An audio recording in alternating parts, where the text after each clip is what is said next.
తెల్లటి మిరపకాయలు పండేటప్పటికి ఎర్రగా భలే ఉన్నాయి కదండి. అలాగే ఇక్కడ పచ్చటి మిరపకాయలు. ఉమ్, ఇవి చక్కగా పండిపోయి మంచి పండేరు పంటారు చూసారా, ఆ రంగులో నిగనిగలాడుతూ భలే ఉన్నాయి కదా. ఈవేళ ఈ మిరపకాయల గురించి, ఇవి ఎలా పండించాలి ఏంటి అన్నది, వీటి కారాలు, ఏది ఎంత ఘాటు ఉంటుంది ఏంటి అన్నది. ఎందుకంటే గిన్నిస్ రికార్డులో స్థానం పొందిన భూత్ జోలోకియా కూడా ఉందండి. నమస్తే, నా పేరు శేష్ కుమారి. మా ఛానల్ ఎర్రా గార్డెన్స్కి స్వాగతం అండి. ఈ మిరపకాయలు మెల్లిగా పడిపోవడం, రాలిపోవడం, ఇక్కడ ఎండిపోవడం ఇవన్నీ జరుగుతుందండి. నేను హార్వెస్ట్ చేద్దాము అనుకుంటూ అలా లేట్ అయిపోయింది. చూసే కొద్దీ ఈ కాయలు ఎండిపోవడం ఇలా జరుగుతుందండి.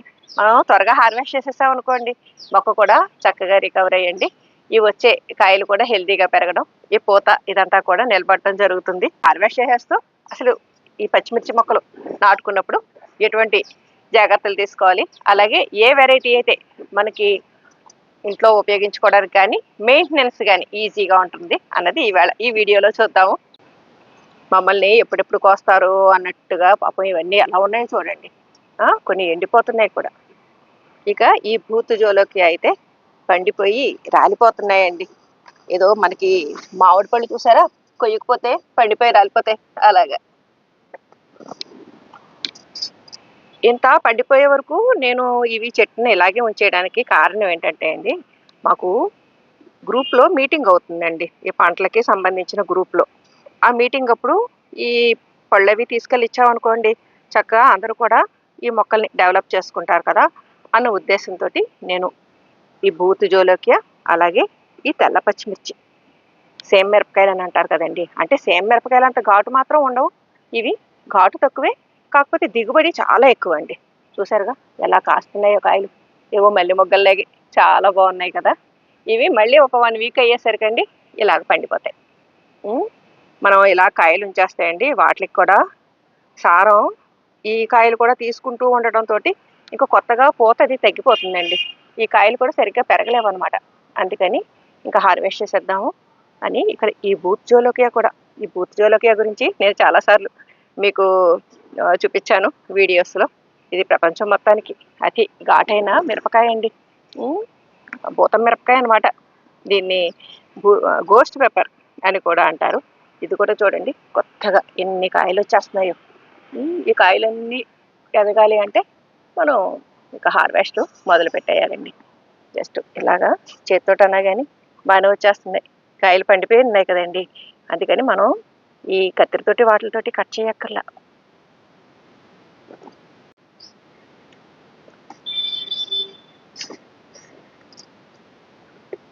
సైజ్ చూసారా, షేపు అది భలే ఉంది కదండి. బూత్ జోలోకియా ఘాటు ఎక్కువ అండి.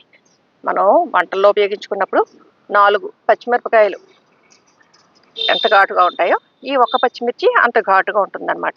కాబట్టి మనం నిరభ్యంతరంగా వంటల్లో వాడుకోవచ్చు. ఈ భూత్ జోలోకియా తోటి నేను పెస్టిసైడ్ చేద్దాం అనుకుంటున్నానండి.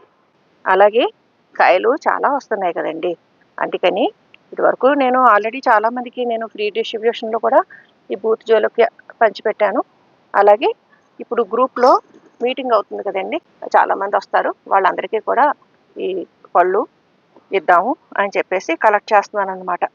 అందుకని ఇన్నాళ్ళు ఉంచానండి, ఈ కాయలు తయారయ్యే వరకు ఉంచి. అంటే తయారైన కాయలు మనం కట్ చేసి ఆ గింజలు అవి తీసేసేకండి, అంటే ఈ పళ్ళల్లోంచి గింజలు తీసేసి మనం శుభ్రంగా కడిగండి, నీడన కనీసం ఒక 1 వీక్ అన్నా ఆరనివ్వాలండి. ఆరనిచ్చి కొంచెం ఒక 1 మంత్ గ్యాప్ ఇచ్చాక అప్పుడు మనం ఆ విత్తనాలు నాటుకోవాలన్నమాట. ఇక్కడ నేను 20 లీటర్స్ బకెట్కి 2 మొక్కలు వేసానండి. అలాగా మనం 20 లీటర్స్ బకెట్లో 1 మొక్క 2 మొక్కలు వేసుకుంటే కనుక మనకి ఆశించిన దిగుబడి వస్తుందండి. ఎక్కువ మొక్కలు వేసేసామనుకోండి దిగుబడి సరిగ్గా రాదు. ఇదిగోండి చక్కగా చూసారా ఎన్ని కాయలు వస్తున్నాయో. ఇప్పుడు మనం ఈ పళ్ళన్నీ తీసేసాం కదండి, దాంతో చక్క మొక్క కూడా తేరుకుందండి. మళ్ళీ ఈ కాయలన్నీ బాగా ఎదగడానికి అన్నిటికీ ఛాన్స్ ఉంటుంది అనమాట. ఈ పండిపోతున్న కాయ కూడా తీసేస్తాను, అంటే ఇవి వంటలకి వాడుకోవచ్చు కదండి. ఈ పండినవి నేను విత్తనాల కింద డిస్ట్రిబ్యూట్ చేసేస్తాను. ఈ పచ్చివి వంటలకు ఉపయోగించుకోవచ్చు అండి. చెప్పాను కదా, ఒక 4 మిరపకాయలు ఎంత ఘాటు ఉంటుందో ఈ ఒకటి అంత ఘాటు ఉంటుంది. ఆ లెక్కల్లో మనం వంటల్లో ఉపయోగించుకోవడమే అండి. ఇక ఈ సేమ్ మిరపకాయలు ఉన్నాయి చూసారా, ఈ చిట్టి చిట్టివి. ఇప్పటిదాకా పెద్ద పెద్దవి కట్ చేసాము, ఈ చిట్టి చిట్టివి కట్ చేయడం అంత సులువుగా ఉన్నట్టు ఏం లేదు. ఈ సేమ్ మిరపకాయ వెరైటీకి కానీ ఈ బూత్ జోలోకి కానీ ఇంతవరకు పిండి నల్లి పట్టడమో లేదంటే ఇంకొక రకమో ఏది జరగడం చూడలేదు. హెల్దీగానే పెరుగుతున్నాయండి. ఇలా దిగుబడి కూడా ఎప్పుడూ ఇస్తున్నాయి. ఒక 2 ఇయర్స్ వరకు మళ్ళీ మనం ఇంకో కొత్త మొక్క నాటుకోవాలి అనే ఇబ్బంది ఏమి ఉండదు. ఒకసారి మనం కరెక్ట్గా సాయిల్ మిక్స్ చూసుకునండి. అంటే ఎక్కువ బలం అవసరం అండి ఈ పచ్చిమిర్చికి. మనం ఏదో ఒక లిక్విడ్ ఫెర్టిలైజర్ ఇస్తూ ఉండాలి. నేనైతే ఓడబ్ల్యూడిసి, ద్రవజైవామృతం లేదంటే ఏదైనా పప్పు ఉంటాయి కదండి, వాటి చెక్కలు ఉంటాయి కదా, గానుగ దగ్గర నుంచి తెచ్చుకుంటామండి. ఏదో ఒక చెక్క తీసుకుని దాన్ని కొంచెం ఓడబ్ల్యూడిసిలో నానబెట్టేస్తాను, కొంచెం బెల్లం వేసేసి నానబెట్టేసండి. అది 1 వీక్ పాటు ఫెర్మెంట్ అయ్యాక దాన్ని డైల్యూట్ చేసేసుకుని మొక్కలకి ఇచ్చేసుకుంటామండి. కొన్ని కాయలు ఎండిపోయినాయి చూసారా. ఇక్కడ ఇంకొక మొక్క ఉందండి. ఇది నేను 12 ఇంచెస్ పాట్లో వేశాను. ఒకటే ఒక మొక్క అనమాట. మనం 12 ఇంచెస్ పాట్కి ఒక మొక్క చాలండి. ఎక్కువ మొక్కలు వేసినా అవి సరిగ్గా పెరగవు. సన్లైట్, డైరెక్ట్ సన్లైట్ ఉండాలండి పచ్చిమిర్చికి ఎప్పుడు కూడా. అప్పుడే బాగా వస్తుంది దిగుబడి. అలాగే మనం వాటరింగ్ కూడా రెగ్యులర్గా చేయాలి. బూర్తి జోలోకి చేతితోటి ఈజీగానే అయిపోయింది కానివ్వండి కట్ చేయడం. ఈ చిట్టి చిట్టి తెల్ల మిరపకాయలు మాత్రం అవ్వట్లేదండి. అందుకని కత్తిరితో కట్ చేసేస్తున్నాను. కట్ చేసినప్పుడు కొంచెం ఈ చిన్న చిన్న కొమ్మలు, తక్కువ పళ్ళు ఉన్నవి, అలాగే వంగిపోయిన కొమ్మలు ఇవి కూడా కట్ చేసేస్తున్నాను. ఎందుకంటే మొక్క కూడా తగ్గించేసామనుకోండి మనం, అది కూడా హెల్దీగా పెరుగుద్దండి. అందుకని ఈ 1-2 కాయలతోటి ఉన్నవి మనం కట్ చేసేయాలండి. ఈ పొడవుగా ఎక్కువ సాగిపోయినట్టు మొక్క అయిపోయినా కానీ సరిగ్గా రాదు దిగుబడి. అందుకని బాగా పెద్ద పెద్ద కొమ్మలు తీసేస్తున్నాను. తీసేస్తే అండి మొక్క కూడా చక్కగా బుషీగా పెరిగి కాస్తుందండి కాయలు. అందుకని ఈ పెద్ద పెద్ద కొమ్మలన్నీ తీసేస్తున్నాను అనమాట, మొక్కకి లోడు తగ్గేలాగా. మనం మొగ్గలు ఉన్నవి వదిలేసండి, మొగ్గలు లేకుండా తయారైపోయిన కాయలు ఉన్నవి కట్ చేసేస్తేనే మొక్క హెల్దీగా పెరుగుద్దండి. ఇది ఘాటు మరీ ఎక్కువ ఉండదండి. మనం మామూలు పచ్చిమిర్చిలాగే ఉపయోగించేసుకోవచ్చు. పెద్ద ఘాటు ఏమి ఉండదు. మనకి హార్వెస్ట్ కూడా బాగా వస్తుంది కదండి. మామూలు కంపారిటివ్గా మామూలు పచ్చిమిర్చి కంటే ఇవి ఎక్కువ కాస్తాయి, చీడపీడలను కూడా తట్టుకుంటాయి. అలాగే చూసేందుకు కూడా కలర్ఫుల్గా అందంగా ఉంటాయి. ఏదో పూల మొక్క ఉన్నట్టే మన గార్డెన్లో. చూసారుగా ఎర్రెర్రగా పళ్ళు, ఈ చిట్టి చిట్టి పళ్ళుతోటి ఎంత బాగుందో. బూత్ జోలోకి అలాగే ఇది కూడానండి. మనం విత్తనాలు తీసేసుకునండి బయటికి. అది ఈ పండు నుంచి విత్తనాలు సేకరించుకుని అవి శుభ్రంగా క్లీన్ చేసేసి కొంచెం సెమీ షేడ్లో 1 వీక్ పాటు ఆరనిచ్చాక కొద్ది రోజులు గ్యాప్ ఇచ్చి మనం సాయిల్ మిక్స్ ఎప్పుడు కూడా ఈ పచ్చిమిర్చికి, ఈ సేమ్ మిరపకాయలకు కూడా 30% garden soil, 30% kitchen waste compost కానీ లేదంటే వర్మి కంపోస్ట్, పశువుల ఎరువు ఏదైనా, అలాగే ఒక 20% కోకోపీట్ అండి, అలాగే 10% ఇసుక, 10% వేపపిండి వేసుకున్నాం అనుకోండి, చీడపీడలు కూడా ఏమీ లేకుండా మొక్కలు హెల్దీగా పెరుగుతాయండి. మరీ ఎక్కువ వాటరింగ్ చేసేయకూడదండి మిరపకి, తగు మాత్రంగానే చేసుకోవాలి. అంటే మనం మట్టి ఇలాగ చూస్తే అండి తేమ ఉందనుకోండి, అప్పుడు కొద్దిగా ఒక పావు మగ్గు అలా వేస్తే చాలండి. మనం 2-3 లీటర్ల నీళ్ళు ఇచ్చేయడం అలా చేయకూడదు. అంటే కుండీల్లోవి చాలా సెన్సిటివ్గా ఉంటాయి కదండి. అందుకని దానికి తగ్గట్టే మనం వాటరింగ్ కూడా చూసుకుంటూ ఇవ్వాలి. ఇటు పక్క ఇటువైపు ఈ ఇక్కడ చిన్న మొక్కకు కూడా చాలా వచ్చేసినాయి అండి పళ్ళు. ఇవి కూడా కట్ చేసేస్తున్నాను.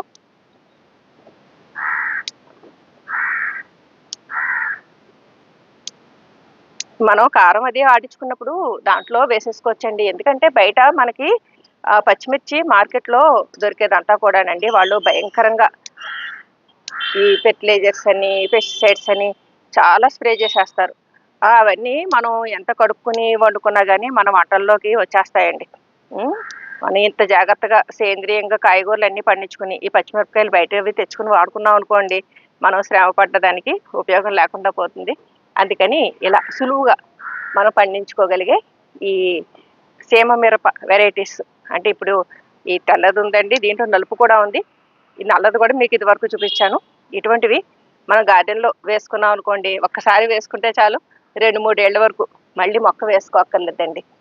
చీడపీడల ఇబ్బంది లేకుండా చక్కగా మనం హార్వెస్ట్ తీసుకోవచ్చు.